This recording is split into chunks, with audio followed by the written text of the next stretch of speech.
Coach, as much as we've talked about how much you've been scoring this year, and you had 84 points again, I know that you have really been emphasizing trying to get better defensively, and was this a good step in the right direction today?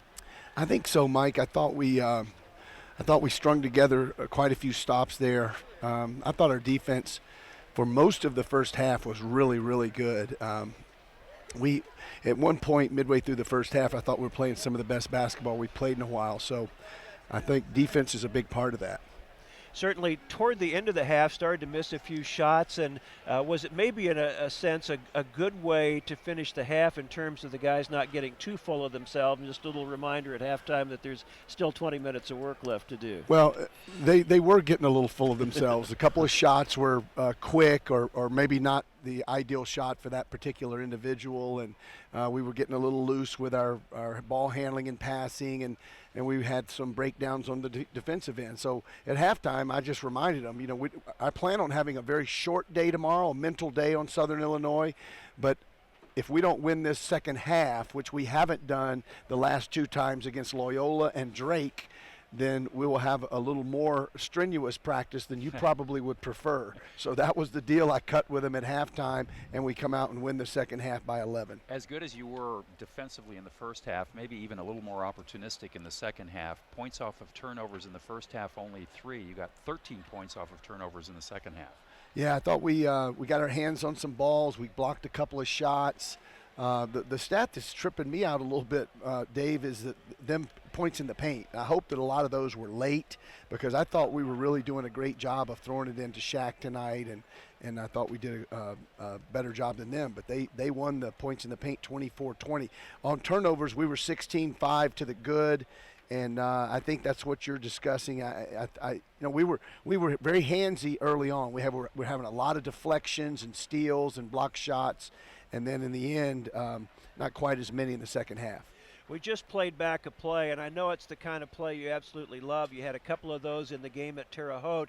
But how about Austin nearly steals a ball on the baseline down there, right under the basket, circles back out to the wing, blocks a three-point attempt, which deflects to Marcus. In the meantime, Austin has hustled down court and gets a breakaway dunk. Yeah, that was a little highlight film for the young buck. He was feeling it today. One of his coaches was here in town, and I thought he played very well in his minutes. I thought Marcus McDuffie was very efficient in his minutes. Austin Reeves and Marcus McDuffie, very efficient in their minutes, played quite well for two young players in the program. And Shaq Morris, back-to-back games now, he's starting to show what he's capable of, and we just got to keep feeding him, and we got to keep him healthy and keep him out of foul trouble. But he's starting to really play well. It speaks volumes about your quality depth, but when you have a guy like C.J. Kaiser, who's not even in your top 10, come in, play 7 minutes, and play as effectively as he did, you've got to be feeling pretty good about that. Yeah, I love C.J. Kaiser. I've just got to find a way to get C.J. Kaiser in the game more, and that's a good problem to have, Dave, but it's a problem nonetheless, because all these other guys that are in there, they want some more minutes. Everybody wants more minutes, but CJ is a very talented young player. I mean, I foresee 2 years from now a group of Austin Reeves, Landry Shamet, CJ Kaiser, and Marcus McDuffie as being a pretty good core. Starting in the Evansville game, more than any time that I could remember previously, we started to see Landry kind of running things at the top in certain sets when he was in with Connor especially, and more of that today. And Landry didn't have an assist, but he also didn't have a turnover, and it seems like he's doing a very effective job of initiating the offense from the top. Yeah, I thought he threw the ball in a couple times to Shaq, and Shaq got fouled. Maybe those were just take the ball out of bounds, no free throws shot, but I think he's doing a very good job at the point.